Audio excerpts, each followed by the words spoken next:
La labellisation E3D a été développée par le ministère de l'Éducation nationale pour valoriser les actions autour du développement durable qui a lieu dans les établissements. Il existe 3 niveaux et c'est les établissements eux-mêmes qui demandent leur niveau.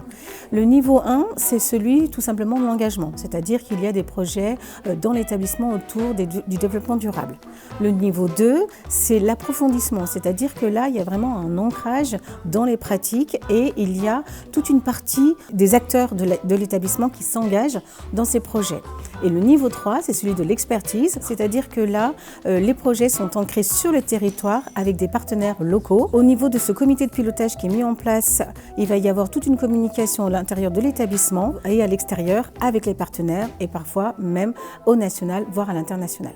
Pour les autorités académiques, pour les parents, c'est une attestation qui permet de valider, de voir quelles sont les différentes démarches qui ont été entreprises en manière de développement durable. Du côté des personnels, des élèves, c'est un élément fort, c'est un marqueur de l'identité de l'établissement, de manière à fédérer toute la communauté éducative au profit donc des apprentissages et dans une démarche également d'ancrer l'établissement dans toutes les problématiques actuelles du XXIe siècle. Pour obtenir la labellisation E3D, il faut réaliser un diagnostic de l'établissement.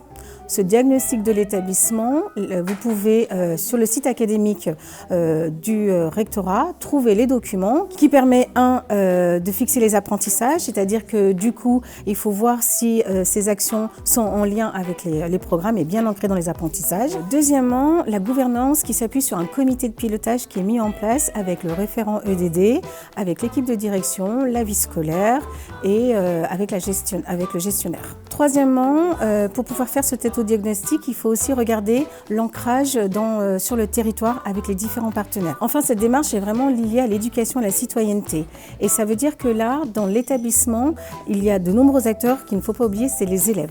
Et les élèves, là, on peut prendre aussi bien les éco-délégués, les éco-volontaires, les élèves du CVC et tout cet ensemble d'élèves vont contribuer justement à pouvoir mettre en œuvre des projets au sein de l'établissement et ils sont acteurs de ces projets.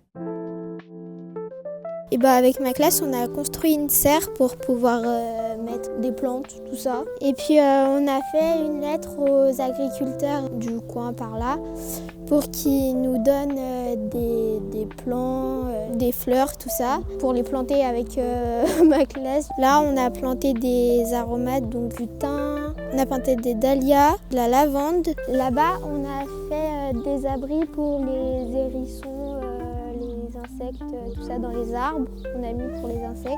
Et là, on a planté des bulbes.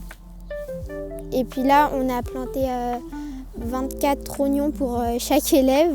On a fait une rangée d'oignons. Là, l'objectif pour nous avec le jardin partagé, c'était d'avoir un partenariat avec le collège pour que la parcelle soit exploitée et utilisée. Et donc, la commune a décidé de prêter cette parcelle au collège et à la classe de 6e dans le cadre de leur projet E3D. Pour vous accompagner dans vos démarches de candidature à la labellisation E3D, vous pouvez vous adresser à la mission EDDSI, donc nous y sommes. Pour le premier degré, par contre, vous pouvez vous adresser directement aux services départementaux, donc à des personnes référentes sur le dossier. L'examen des dossiers de candidature se fait courant du 3e trimestre. Le niveau 1 est attribué sur la base des éléments fournis dans le dossier, notamment les pièces justificatives qui sont très importantes. Le niveau 2 aussi quelquefois, mais pour les niveaux 2 et les niveaux 3, une visite est requise.